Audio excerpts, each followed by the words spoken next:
Hello, what's going on everyone? And in today's video, I want us to take a look at basic operators in Python. Okay, this is the topic that we're going to take a look at today, and it's really very simple. When we talk about basic operators in Python, we are talking about addition, which is adding two or more numbers, but we are going to also talk about subtraction, and we are going to talk about multiplication, and we're also going to talk about division. We also have this one that is actually called a floor division, and after that, we're going to also take a look at modulus. Okay, it's really very simple. So without wasting more time, let's do justice to that. Okay, so the first thing I want to do is to create two variables, and this is just basically going to be the operands that I'm actually going to create right now. And I'm going to just say num1, and I'm going to just go ahead and then set that. Let's say this is actually going to be 30, and then on the next line I'm going to just say num2, and we can actually go ahead and then set that to something like 3. Okay, so we can basically perform some operations on this right now. The first one I want to take a look at is actually going to be addition. Okay, and to do that, what I'm going to do right now is I want to copy this. I want to just copy this right now and then put it down here, and that's just basically going to designate the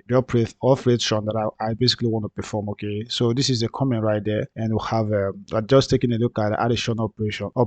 Okay, so I want to take a look at these two things right now. I want to add them and then see what the result is actually going to be. So we can basically create a new variable right here. I'm just basically going to call that addition, and we can actually go ahead and then try to add the two things that we have in here, which is num1 and that of num2. So I'm going to copy and paste that and then add this sign of addition sign, and then we can just basically say num2 right there. Okay, and we can save the changes, and then maybe before we do the saving of changes, we can just do print, and within the print right here we can actually go ahead. Let's do something like addition, which is basically the result of this. Okay, so I'm going to just do colon, and we can go ahead, introduce a comma in here, and then we can go ahead and add this variable right here that we actually called addition.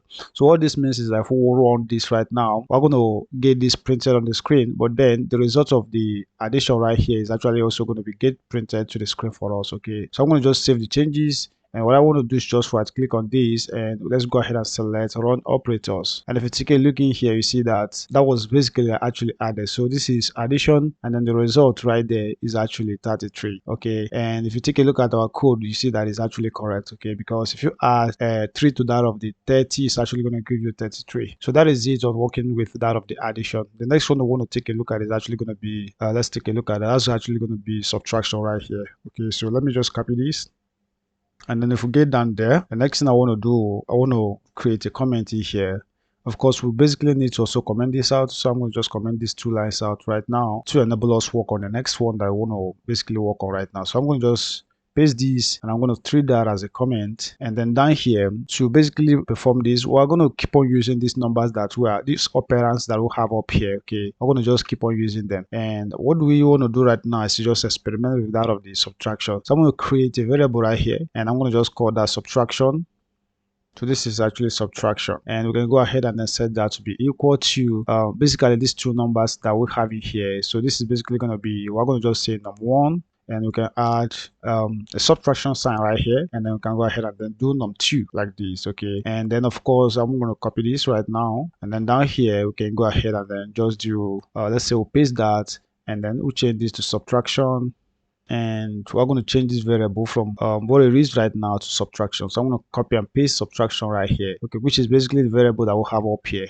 Okay, so if we save the changes right now and then take a look at the result down here, I'm going to just right click on this or click on run up here. Okay, we can basically click on run in here, and if we click on run in there, you're going to see that the result now says subtraction, and the answer is actually 23, which is basically correct, because if you take 3 away from 30, it actually gives you 27. Okay, so that is it on working with that of the subtraction. Next one that we'll have on the line is actually multiplication. So I'm going to copy this right now, and then once I get down in there, I want to also go ahead and then comment this out, and also comment this particular line out, guys.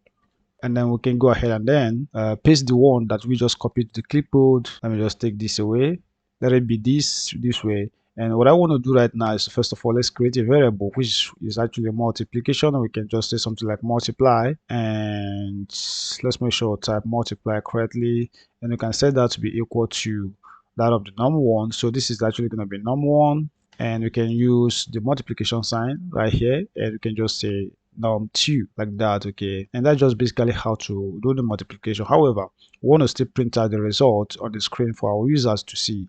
So if you want to do that, we can still make use of the former print that we basically kind of have.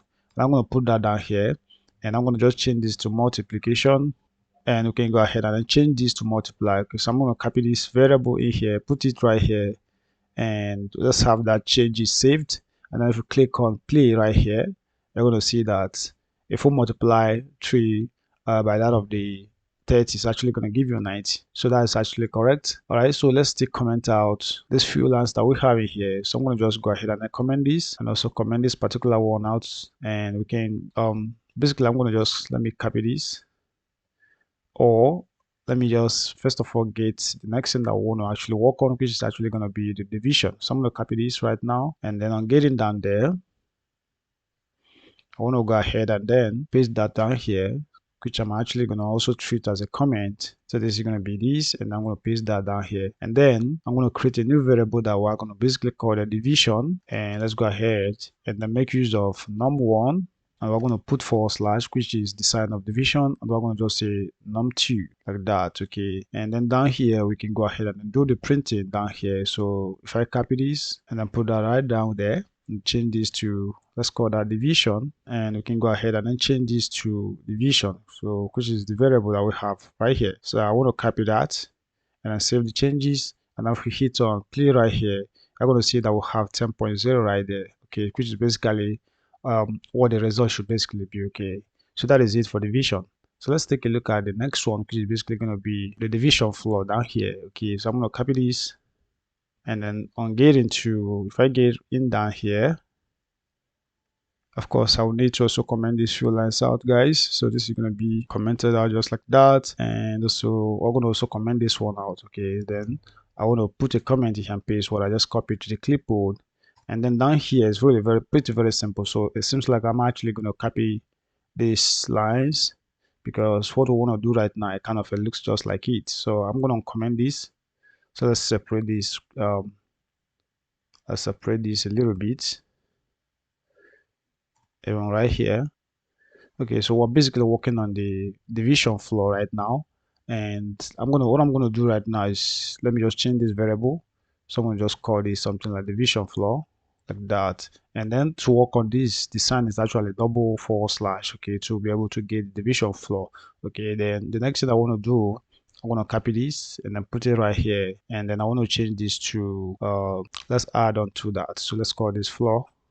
If we want to get the floor division, so I'm going to save the changes and I hit on play, and you see that we get 10 right there. Okay, which kind of what this does is that, so it makes sure that the left operand, it kind of returns the, okay, I did not actually copy all the comment down here, and let me just get that, and if we go back to that place, this is basically what I wanted to just have it here. So I'm going to copy and paste that, and let's also put this sign here. Okay, but the definition of what we have down here is what we have right here. Okay, so it divides the left operand by the right operand and then returns the quotient as an integer. Okay, which truncates the decimal parts. So the former one was actually 10.0, so this one is just 10. Okay, it truncates the decimal parts of it. So that's just what the floor division floor actually going to offer us. So that is just what that is. I'm going to copy, let me comment this out, also comment the next one out right there, and I think that the next one that we have is actually going to be, if we take a look in here, it's actually called the modulus. Okay, so I'm going to copy this, so let's copy this for the modulus, and then we get down there the section where we want to work on the modulus. Okay, so down here, let me put this as a comment in there, and after that, I'm going to create a variable that I'm basically going to call modulus. So let's call it modulus like that, and we can actually go ahead and set that to be equal to, of course this is going to be num1, and we're going to just say percentage right here. So that's just what we use to designate that of the what is it called, the modulus. Okay, which is just basically going to serve us the remainder if we divide the left operand with that of the, or by that of the right operand. Okay, so this is going to be num1, which is the first variable, and I'm going to just do num2 right here for the second variable. Okay, so that's just what that is actually going to be. And then I want to print out the result right here. So I'm going to just copy this and paste it right here. So I'm going to just change this to modulus. So let's call this modulus like that. and we need this variable right here to be able to print out the results. So I'm going to copy and paste that right here. So if we save the changes in here and then we try to run that code in here, we see that we got 0, and that is just basically true, because if you divide that of the 30 by 3, it's actually gonna it's actually gonna give you 10. Okay, it's actually gonna give you 10, and then what is actually remaining is basically 0. So if we changed, let's say we change this from what it is right now, let's say we change it to something like, let's say 34, and then we'll save the changes, and then we'll go and run it. We're going to see that that will be a remainder, and then the remainder is basically actually 1 right there. Okay, so that's just what that is. And then I hope that you guys kind of understand what I have just done in this video, and if you like it, just give the video a thumbs up, and then I will see you in the next one. Bye bye for now.